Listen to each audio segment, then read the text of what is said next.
Este programa tem o apoio da Shamir Optical. Visão perfeita, toque pessoal. A miopia infantil pode ser gerida. A Shamir lançou as lentes Shamir Optimi, que promovem uma visão completa para deixar as crianças mais felizes. As lentes Shamir, que gerem a progressão da miopia, são super resistentes, estéticas e muito confortáveis. Com as lentes Shamir Optimi, melhora o bem-estar da sua criança. Saiba mais em shamir.pt.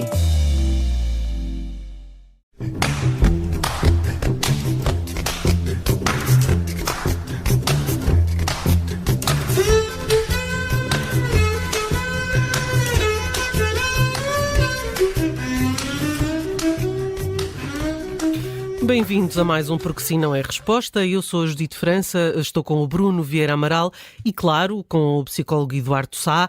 Ora, hoje é véspera de Carnaval e, portanto, vamos falar disso.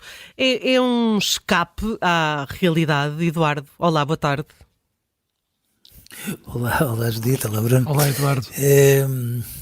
O Carnaval em si. Sim, esta ideia de que nos podemos fantasiar de tantas coisas diferentes. Acima de tudo é uma maneira de brincar, que às vezes pode ter, enfim, algumas brincadeiras de gosto, porventura duvidoso, mas é acima de tudo uma maneira de brincar, e como maneira de brincar eu acho muito importante que exista, porque às vezes corremos o risco de viver todos numa confusão de que quanto mais sisudos, mais sérios. Depois é uma festa, e eu acho que as festas têm esta grande virtude de serem exercícios de liberdade, de não pagarem impostos e de juntarem as pessoas, e de juntarem pessoas às vezes muito diferentes.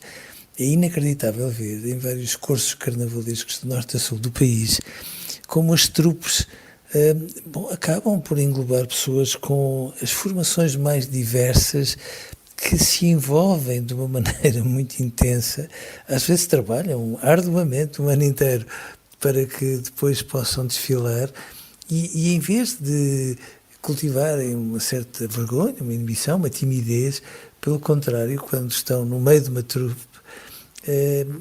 são um manto de luz a despontar de uma forma verdadeiramente surpreendente. E, portanto, nessas circunstâncias, eu acho o Carnaval sempre uma manifestação muito engraçada, porque podemos não gostar de mascarar, mas acho muito bonito que, ao longo dos séculos, esta ponte entre o inverno e, de certa forma, a primavera, ou seja, entre as experiências de morte, os riscos de morte e a ressurreição, que depois algumas manifestações mais religiosas acabaram por tomar muito a sério e por enquadrar num plano simbólico.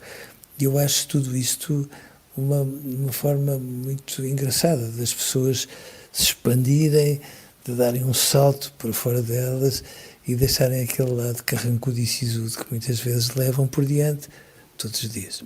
E os homens aproveitam mais esta altura do Carnaval para se soltarem do que as mulheres? Também se pode fazer a pergunta se no resto do ano são mais reprimidos do que as mulheres. São tão mais, Bruno, são tão mais. A educação do homem, outro dia estávamos a conversar acerca disso, não era?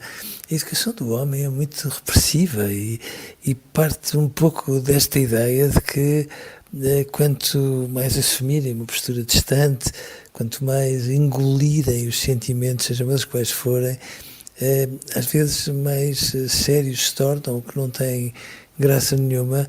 Eu acho que muitas vezes as mulheres no Carnaval aproveitam para dançar, para erotizarem muitas vezes o seu corpo, e os homens, em muitas circunstâncias, aproveitam para se vestirem de mulheres. Uma coisa meio desconcertante, exacerbando alguns pormenores, seja o tamanho do peito, a maneira como se pintam, quase de forma mais do que exuberante, quase intimidatória, a forma como de algum modo se pavoneiam com roupas pouco adequadas, e eu acho isso muito curioso, porque quando nós observamos as crianças a brincar, fazendo um paralelo, é muito engraçado que elas brinquem aos médicos, aos professores ou aos pais, que é sempre uma forma de vestirem a pele das pessoas que de alguma forma são muito importantes para elas, mas que em muitas circunstâncias elas não percebem. É por isso que às vezes quando os nossos filhos estão no jardim de infância, onde tudo é falado de uma forma serena, tranquila, pausada, e nós vamos pé ante pé e os observamos no quarto, às vezes eles têm os bonecos todos virados muito ali cara a cara para eles e estão a dar um raspanete com uma veemência que fura qualquer atmosfera zen que se possa ter no jardim de infância. As crianças precisam de vestir a pele das pessoas que não entendem para as perceber melhor. E eu às vezes tenho a impressão que os homens fazem exatamente a mesma coisa que as mulheres na altura do Carnaval. E não haverá aqui também nesta fase do Carnaval uma inveja da mulher? Eu não quero entrar em territórios freudianos, mas parece que funciona mais o Carnaval como uma época em que os homens assumem essa inveja da liberdade, de um maior à vontade que as mulheres têm durante o resto do ano, do que o contrário. Sim, se formos por aí, sem dúvida absolutamente nenhuma, com esta particularidade, Bruno. E é que mesmo assim, quando se manifestam, parecem ter muita dificuldade em fazê-lo de forma individual e parecem ter que se diluir ali num grupo de amigos que assumem, cada um deles, uma postura mais exuberante que o colega do lado. E, portanto, nessas circunstâncias, eu acho que não é tão por acaso e que se pode muito bem aproximar daquilo que diz, sem dúvida. No fundo, as matrafonas andam sempre em grupo, é isso? Mas dito se nós formos ver os cursos que se passam por aí, andam sempre em grupo, o que é muito engraçado, porque de repente é como se eles assumissem esse desafio de tomar o papel ou a função de uma mulher, mas ainda assim estivessem tão pouco seguros daquilo que de alguma forma estão a demonstrar, que depois se protegem uns aos outros e se ridicularizam ou ridicularizam essas funções, coisa que no dia-a-dia parecem ter muita dificuldade de fazer quando têm que repostar diante de uma mulher, faça ela a observação que fizer. Mas estas matrafonas, que são tão tipicamente portuguesas, entraram no Carnaval como se fossem uma fantasia tão normal como outras. Ou seja, não há dúvida da heterossexualidade daqueles homens. Isso não se põe em causa. Elas estão vestidas de matrafonas porque sim. Sim. É uma maneira de espantar os medos com outra coisa qualquer.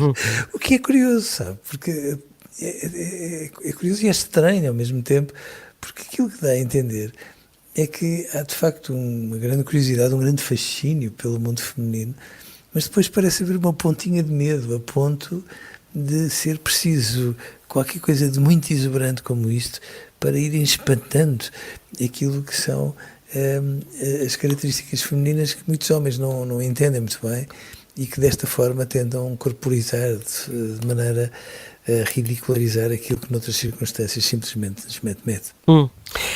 Hoje ficamos por aqui porque amanhã vamos de Carnaval e só voltamos na quarta-feira e até lá já sabe, continua a escrever-nos para eduardosá@observador.pt, ouça-nos em podcast, temos lá todos os episódios, tanto numa plataforma habitual ou então no site do Observador. Eduardo, bom Carnaval, até quarta-feira, um grande abraço. Um grande abraço. Um bom Carnaval, Eduardo, um abraço.